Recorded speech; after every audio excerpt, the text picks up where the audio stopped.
Hello everyone, this is प्रीति। स्वागत है आपका आपके अपने यूट्यूब चैनल लेट्स कम्पीट में। I hope you all are doing good and you all are safe at your homes. आज हम डिस्कस करने वाले हैं इंग्लिश पैडागोजी का एक इम्पॉर्टेंट टॉपिक। वो हमारा रहेगा लैंग्वेज स्किल से रिलेटेड, और ये बहुत इंपॉर्टेंट टॉपिक है सीटेट के पॉइंट ऑफ व्यू से। इससे आपका 1 या 2 नंबर के क्वेश्चंस आते ही आते हैं।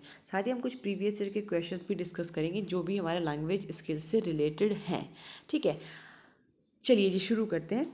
थोड़ा सा डिटेल में पढ़ने से पहले कुछ एक इंट्रोडक्शन ले लेते हैं। लैंग्वेज स्किल्स क्या होती है, क्यों इसकी ज़रूरत पड़ती है। चलिए, when we learn a language there are 4 skills we need for complete communication. जब हम एक लैंग्वेज को सीखते हैं तो हमारे अंदर या बच्चे के अंदर 4 स्किल्स का होना बहुत ज़रूरी है, तभी वो बच्चा उस लैंग्वेज में कम्युनिकेट कर पाएगा। तो हमारी लैंग्वेज स्किल्स कितनी हो गई? 4 तरह की लैंग्वेज स्किल्स हो गई। अब वो कौन कौन सी लैंग्वेज स्किल होती हैं? देखिए, वो होती है listening, speaking, reading and writing. चलिए अब देखते हैं बच्चे के अंदर ये जो लैंग्वेज स्किल्स हैं वो डेवलप कैसे होती हैं। When we learn our native language, we usually learn to listen first, then to speak, then to read and finally write. देखिए, इसको एक एग्जाम्पल से आप समझो। जब एक बच्चा छोटा होता है, आपने छोटे बच्चों को देखा है, तो उसके अंदर भाषा का विकास कैसे होता है, कैसे वो लैंग्वेज सीखता है। तो वो सबसे पहली चीज़ होती है बच्चे के अंदर, वो लैंग्वेज को सुन करके सीखता है। जो लैंग्वेज उसके घर में बोली जाती है, सबसे पहले वो उस लैंग्वेज को सुनता है। ठीक है, बोलना तो उसके बाद में शुरू करता है। तो सबसे पहले क्या आता है? Listening of the language. तो सबसे पहली लैंग्वेज इसके बच्चे के अंदर कौन सी डेवलप होती है? वो होती है लिसनिंग की। उसके बाद बच्चा जो लैंग्वेज को सुनता है उसी लैंग्वेज को वो बोलना शुरू करता है। ठीक है, तो नंबर सेकंड जो डेवलप होती है स्किल बच्चे के अंदर वो होती है स्पीकिंग की। और उसके बाद बच्चा, ऐसा माना जाता है कि उसी जो लैंग्वेज है उसको पढ़ना शुरू करेगा, और सबसे लास्ट में बच्चा जो है लिखना शुरू करता है। ठीक है, तो हमेशा जो लैंग्वेज स्किल्स हैं वो इसी ऑर्डर में बच्चे के अंदर डेवलप होती हैं। लिसनिंग, फिर स्पीकिंग, फिर रीडिंग एंड राइटिंग। और ये सीटेट में कई बार क्वेश्चंस पूछे जाते हैं कि what is the correct order of language skills. तो listening, speaking, reading and writing. और इन चारों जो हमारे स्किल्स हैं इसलिए उनको इंटीग्रेटेड रूप में कहा जाता है। LSRM ये शॉर्ट फॉर्म है। तो कई बार आपको जो है लंबा चौड़ा ना दे करके सीधे LSRW लिखा मिलेगा। तो LSRW का मतलब listening, speaking, reading and writing. चलिए, जो हमारी स्किल्स होती हैं उनको बेसिकली हम 2 तरीके से कैटेगराइज कर सकते हैं। पहली हमारी आती है प्रोडक्टिव स्किल्स, जिसको एक्टिव स्किल भी कहा जाता है, या फिर क्रिएटिव स्किल भी इसको कहते हैं। सेकंड हमारी आती है रिसेप्टिव स्किल्स, या जिसको कहा जाता है पैसिव स्किल्स। ये भी क्वेश्चंस पूछे गए हैं सीटेट में। अब देखिए, प्रोडक्टिव स्किल से आप लोग क्या समझे। प्रोडक्टिव स्किल बेसिकली होती है ऐसी स्किल्स जिसमें हम कुछ प्रोड्यूस करते हैं या फिर कुछ उत्पन्न करते हैं। अब वो हमारी स्किल्स होती है स्पीकिंग एंड राइटिंग। अब आप देखो, जैसे कि मैं बोल रही हूँ तो मैं क्या उत्पन्न कर रही हूँ, क्या प्रोड्यूस कर रही हूँ? तो मैं प्रोड्यूस कर रही हूँ साउंड। ठीक है, अब बात करो राइटिंग की। जब आप लिखते हो ना, तो आप हमेशा कुछ ना कुछ प्रोड्यूस करते हो। आप लिखते हो तो आपके अंदर से कुछ चीज़ निकल के आ रही है, कुछ उत्पन्न हो रहा है। तो इसलिए कहा जाता है कि स्पीकिंग एंड राइटिंग को प्रोडक्टिव स्किल कहते हैं, क्योंकि इसमें कुछ प्रोड्यूस होता है। और एक्टिव स्किल्स इसलिए बिकॉज इसमें जो बच्चा होता है वो एक्टिवली पार्टिसिपेट करता है। सेकंड हमारी आती है रिसेप्टिव स्किल। रिसेप्टिव स्किल्स को हम कहते हैं, हमारी जो कैटेगरी में आती हैं वो है लिसनिंग एंड रीडिंग्स। देखिए, रिसेप्टिव का मतलब होता है रिसीव करना। रिसीव करने का मतलब ग्रहण करना। तो लिसनिंग में बच्चा क्या करता है? ग्रहण करता है, रिसीव करता है। उसके पास कुछ करने के लिए नहीं है, वो कुछ प्रोड्यूस नहीं कर रहा है, वो सिर्फ सुन रहा है। तो लिसनिंग एक तरह की रिसेप्टिव स्किल है, या पैसिव स्किल, बिकॉज बच्चे ज़्यादा एक्टिव नहीं होते इसमें।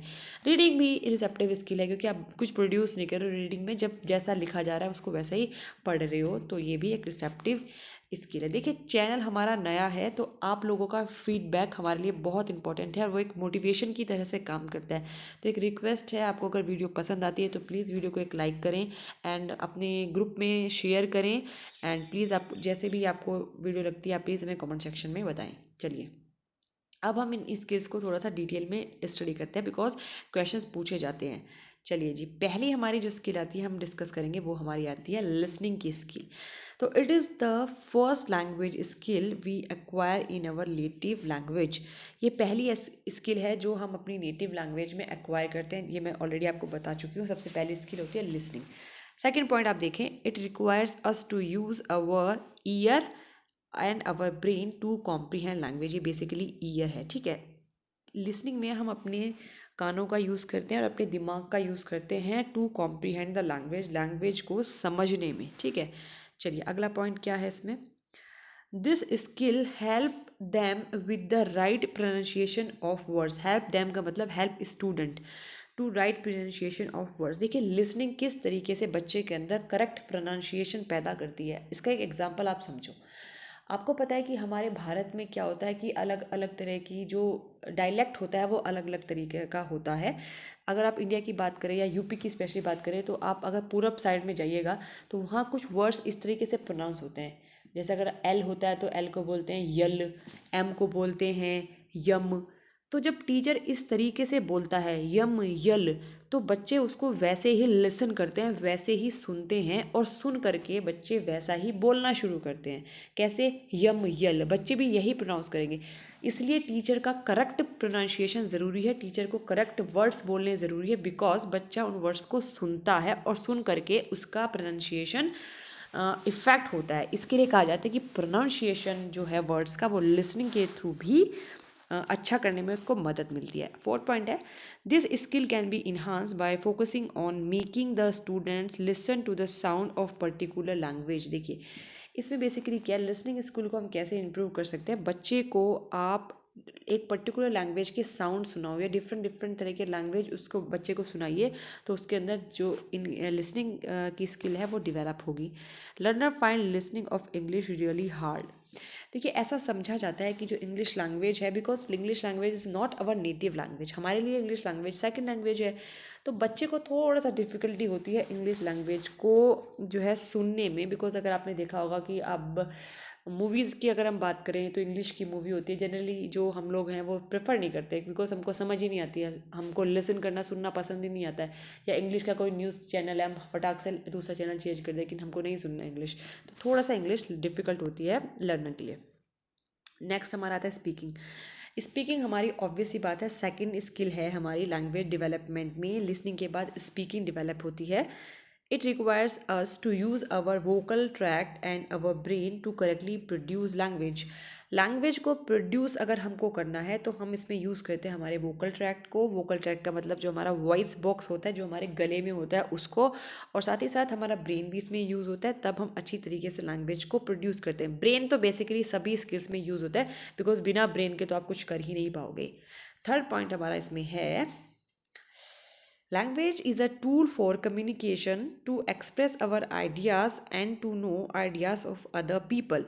लैंग्वेज हमारा एक टूल है कम्युनिकेशन का, जिसमें हम अपने आइडियाज़ को एक्सप्रेस कर सकते हैं और दूसरे के आइडिया को सुन सकते हैं। तो ऐसा हम कैसे कर सकते हैं? स्पीकिंग की सहायता से। अगर हमारे अंदर स्पीकिंग नहीं होगी, हमको बोलना नहीं आएगा, तो हम कम्युनिकेट नहीं कर पाएंगे। फोर्थ पॉइंट है by hearing the language again and again learner will be able to speak English.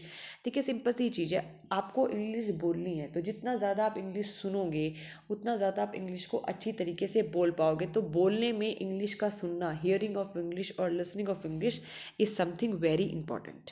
चलिए नेक्स्ट हमारा स्किल आती है रीडिंग स्किल। देखिए इंपॉर्टेंट है ये सीटेट के पॉइंट ऑफ व्यू से, और मैंने आपको हमेशा बोला है पहले आप कॉन्सेप्ट पे फोकस करें, उसके बाद एमसीक्यूज पे फोकस करना, नहीं तो बहुत डिफिकल्टी हो जाती है। ये नहीं कि आप डायरेक्टली पैडागोजी सॉल्व करने लग गए, पहले आप अच्छे से इसको समझिए। रीडिंग हमारी आती है, it is a third skill of language and it is receptive. देखिए रिसेप्टिव है, मैंने आपको बोला है पैसिव स्किल्स को बोलते हैं। थर्ड लैंग्वेज है हमारी, थर्ड स्किल है हमारी लैंग्वेज की। It requires us to use our eyes and brain to comprehend the written language. देखिए रीडिंग का मतलब होता है बेसिकली हमको रिटन लैंग्वेज को कॉम्प्रीहेंड करना है, समझना है, तो इसमें हम अपनी आइज़ का इस्तेमाल करते हैं और अपनी ब्रेन का इस्तेमाल करते हैं। थर्ड पॉइंट है अंडरलाइनिंग ऑफ की वर्ड इज़ मस्ट। देखिए जब आप रीडिंग कर रहे होते हो ना, तो जो आपके कीवर्ड्स होते हैं, इंपॉर्टेंट जो शब्द होते हैं, इंपॉर्टेंट लाइंस होती हैं, उनको अंडरलाइन करना ज़रूरी है। जैसे कि मैं इसमें रीड करी हूँ तो मैं हमेशा इस तरह से अंडरलाइन करती हूँ, ठीक है, तो आप देख भी पाते हो और आप भी ऐसे करते हो, अंडरलाइन करते हो जब आप किसी चीज़ को रीड करते हो। तो underlining is an important part of reading. Next हमारा पॉइंट आता है it help us to improve all part of English language that is vocabulary, spelling, grammar etc. देखिए रीडिंग से हम अपनी इंग्लिश लैंग्वेज के सारे जो इंपॉर्टेंट एस्पेक्ट हैं उनको इम्प्रूव कर सकते हैं, हमारी वोकेबलरी हम बढ़ा सकते हैं, बिकॉज ऑब्वियस सी बात है जब हम रीडिंग करेंगे तो हमारे सामने नए नए शब्द आएंगे, नए नए वर्ड्स आएंगे, तो उनके थ्रू हमारी वोकेबलरी बढ़ सकती है। स्पेलिंग हम अच्छे से समझ सकते हैं रीडिंग के थ्रू। बार बार आप रीडिंग करते हो तो ऑब्वियसली आपकी आंखें स्पेलिंग्स पे होती हैं, तो स्पेलिंग सही हो सकती है, ग्रामर भी हम सीख सकते हैं। चलिए, फिफ्थ पॉइंट है it can be improve by reading a newspaper, novels etc. देखिए सिंपल सी चीज़ है, रीडिंग को हम इम्प्रूव कर सकते हैं नॉवेल्स पढ़ के, न्यूज़पेपर पढ़ के, तो इसमें तो कुछ ऐसा कुछ बताने वाली चीज़ नहीं है। अगली हमारी फोर्थ स्किल है, लास्ट स्किल हमारी है राइटिंग स्किल। वो क्या होती है?